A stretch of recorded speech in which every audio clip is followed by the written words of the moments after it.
Bobon Santoso kembali menjadi sorotan setelah secara resmi mendaftarkan konsep kontennya yang bertajuk Masak Besar Bobon Santoso ke hak cipta. Langkah ini menuai beragam reaksi dari netizen yang berbakti, mulai dari yang mendukung sampai yang mempertanyakan, bahkan menuding langkah tersebut sebagai bentuk ketakutan akan kalah saing. Salah seorang netizen yang budiman menyampaikan pendapatnya dengan penuh sindiran halus. Menurut salah satu netizen yang berbakti, keputusan Bobon Santoso mendaftarkan Masak Besar ke hak cipta dianggap terlalu berlebihan. Ia menyamakan situasi tersebut dengan konten bersih-bersih yang dilakukan oleh Pandawara Group. Dalam komentarnya, netizen yang budiman tersebut menyampaikan bahwa jika semua ide konten harus didaftarkan, maka hal-hal baik seperti membersihkan sampah hanya boleh dilakukan oleh satu pihak saja. Hal itu tentu tidak masuk akal dan justru membatasi kontribusi positif dari kreator lain. Ia juga menambahkan seharusnya Bobon bangga jika banyak yang terinspirasi oleh konsep masak besarnya, sebab artinya konten tersebut berhasil menghibur dan memengaruhi banyak orang. Tapi alih-alih merasa bangga, Bobon justru terlihat terlalu defensif hingga mengancam akan menempuh jalur hukum. Komentar bernada satir ini pun diakhiri dengan ajakan kepada netizen yang budiman lain untuk ikut menyuarakan pendapat mereka. Reaksi netizen yang berbakti pun beragam, ada yang setuju, ada juga yang tetap membela langkah yang diambil Bobon Santoso.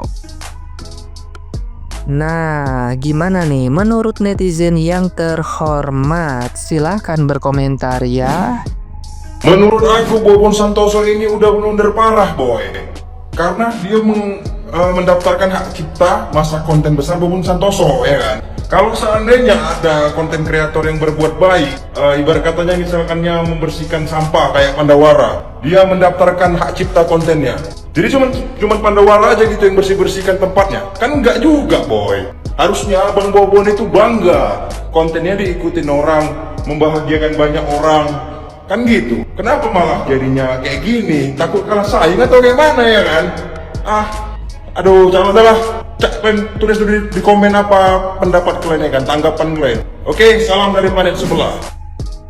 Bobon Santoso mendaftarkan hak cipta konten masaknya. Tag yang suka plagiat. Begitu disuruh di tag, netizen langsung buru-buru pada nge-tag si Willy Salim, karena emang baru-baru ini si Willy ini bikin juga konten masak besar kayak si Bobon ini. Padahal jauh sebelum si Bobon ini bikin konten masak besar, kayaknya sebelum-sebelumnya juga udah banyak deh yang bikin konten masak besar kayak gitu. Jadi gimana dong konsepnya? Masa orang plagiat gak mau diplagiatin? Tapi pas gua baca kayaknya bukan itu deh maksudnya Bobon. Jadi Bobon ini ngeresmiin hak cipta dengan judul Masak Besar Bobon Santoso. Jadi kayaknya maksud si Bobon ini bukan masalah ikut-ikutan bikin konten masaknya deh, tapi jangan bikin konten dengan 4 judul ini, kayaknya sih gitu ya.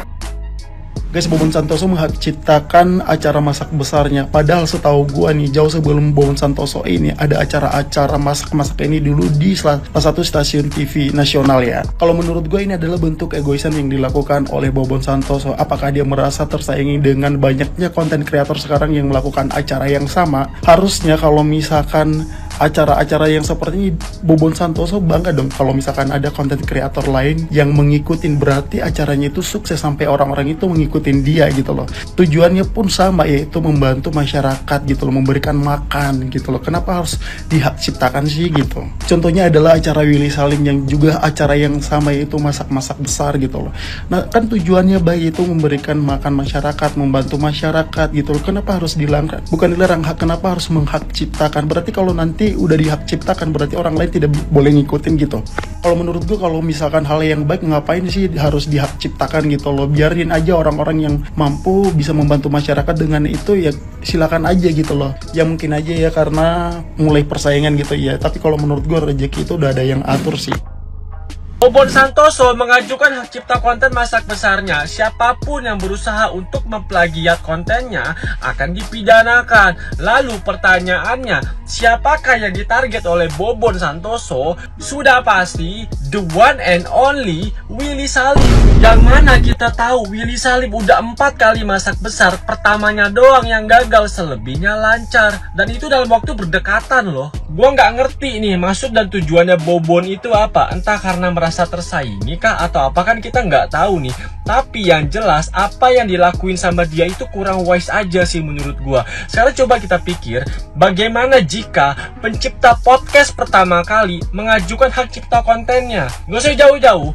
Gimana kalau Pandawara deh? Pandawara mengajukan hak cipta kontennya. Tapi ada nggak mereka ngajuin hak cipta konten? Nggak ada kan? Kenapa? Karena tujuannya baik. Semakin banyak orang yang terinfluence gara-gara Pandawara, ya semakin bagus dong. Ya sama aja kayak masak besar ini. Tujuannya baik. Tujuannya membahagiakan orang-orang sekitar, memberi makan orang-orang sekitar. Tapi kenapa harus dihalang-halangin kayak gini? Menurut gua ini blunder parah sih. Ini menunjukkan sebuah keegoisan. Kalau memang niat awalnya baik, mengatasnamakan kemanusiaan, harusnya kalau ada konten kreator yang ngikutin, ya lu bangga dong. Oh iya, itu kan yang tertulis masak besar Bobon Santoso. Jadi kalau misalkan Willy Salim pakai kata masak besar Willy Salim, itu udah aman banget sih, nggak bakal kena pidana. Atau enggak namanya ganti aja Will, jadi Quality Tan Willy Salim. Bobon Santoso resmi patenkan hak cipta konten masak besar. Yang melanggar siap-siap diseret ke meja hijau. Serius nanya ya, dengan nada lembut, emang yang menemukan konten masak besar itu Mas Bombon yang pertama kali? Yang pertama kali Mas Bombon yang menemukan sampai bisa dipatenkan, dan yang melakukan tindakan serupa itu bisa diseret ke meja hijau. Terus besok-besok kalau ada yang mematenkan mukbang makan besar, bisa juga dong, bisa juga. Ini sebenarnya gimana sih? Kalau misalnya masyarakat bikin konten masak-masak besar, masak-masak banyak gitu, terus dibagi-bagi ke masyarakat, itu nggak boleh. Itu melanggar hukum, walaupun itu berbagi. Ini aku bertanya dengan nada lembut loh ya. Jadi fans-fansnya Bobon Santoso jangan ngamuk, jangan marah ya. Aku bertanya karena memang nggak tahu. Jadi tanya dong. Terus ibu-ibu yang di desa-desa suka rewang, masuknya juga besar loh. Besar itu, tapi nggak dikontenin sih, nggak dikontenin ya. Mungkin yang dimaksud itu kalau bikin konten masak besar, tapi kok kayaknya ada yang ganjel gitu loh. Ada yang ganjel. Kan kalau yang menemukan masak besar juga kita nggak tahu siapa ya. Tapi mungkin yang mematenkan pertama kali Mas Bombon ini. Besok-besok kalau ada yang matenin mukbang makan besar, waduh, udah nggak bisa tuh food blogger bikin konten-konten mukbang, bahaya nih. Jadi Bobon sudah mengumumkan bahwa dia sudah resmi mendaftarkan hak cipta atas ide konten dia masak besar Bobon Santoso. Berita ini menuai pro dan kontra, tapi coba mari kita pahami dulu kata kunci yang didaftarkan Bobon hak cipta adalah masak besar Bobon Santoso. Artinya setelah ini ya, orang lain pun masih boleh membuat konten masak besar asal gak pakai nama masak besar Bobon Santoso, atau ide konsepnya, cara penyampaiannya, cara shootnya, semuanya 1000% plek ketiplek sama acara masak besar Bobon Santoso. Jadi masih boleh gitu loh. Jadi di sini kurang jelas nih, si Bobon ini paham atau enggak bahwa orang lain masih boleh membuat konten masak besar asal nggak bawa nama-nama masak besar Bobon Santoso, karena caption dan IG story Bobon Santoso adalah stop plagiat karya orang lain. Dan dia ada tulis juga ya, yang suka plagiat konten dia bakal dibawa ke ranah hukum. Nah pertanyaannya, apakah ada yang masak besar tapi pakai nama masak besar Bobon Santoso? Pertanyaannya apakah ada? Kenapa dia tulis seperti itu? Kan gak ada, semua kan punya ciri khasnya masing-masing ya kan. Jadi bebas, orang mau bikin masak besar Bengkulu, masak besar Willy Salim, bebas. Karena didaftarkan hak cipta adalah nama atau persona kita, bukan masak besarnya gitu loh. Sama kayak omongan Bobon di podcastnya Deddy Corbuzier ke Willy ya, yang nanya, apakah lo berpikir dengan bikin konten masa-masa ini gue mau ngalahin Bobon Santoso nih, gue mau ini. Pertanyaannya, apakah ada yang mikirin Bobon gitu loh? Apakah ada yang sampai mikirin Bobon sebegitunya sampai harus punya niat seperti itu cuma buat konten masak besar gitu loh? Pertanyaannya, apakah ada sih Bon? Kan gak ada. Lagian jauh sebelum Bobon Santoso bikin konten masak besar ya, Chef Ragil udah bikin konten masak besar duluan di TV ya. Kalau yang ini Ragilnya masih di Indonesia nih, yang ini Ragilnya belum ke Jerman ya. Jadi kalian jangan salah Ragil nih. Nih tuh kalian bisa lihat, Ex Santi dan Chef Ragil masak daging sapi untuk 500 orang. Jadi ya, siapapun boleh masak besar gitu loh. Karena ide orisinalnya bukan dari Bobon. Tapi kalau dia mengklaim ide orisinal dari konten dia sendiri, ya dari cara ngomong dia, cara nge-shoot dia, cara masak dia, cara bagiinnya, resepnya, semuanya yang dari dirinya sendiri, masak besar Bobon Santoso, ya boleh, bebas gitu loh. Tapi tetap setelah ini orang lain masih boleh masak besar. Mau gubernur, mau presiden, mau siapapun, boleh. Lagian tadinya gua pikir ya, semakin banyak yang meniru atau terinspirasi konten masak besar ini selama dilakukan dengan persiapan matang dan cara yang aman, ya semua bakal baik-baik aja gitu pikir gua ya. Karena ya makin banyak rakyat dan warga yang jadi dapat makan gratis gitu loh, bisa makan bareng gitu loh. Tapi ternyata ini jadi sebuah polemik ya.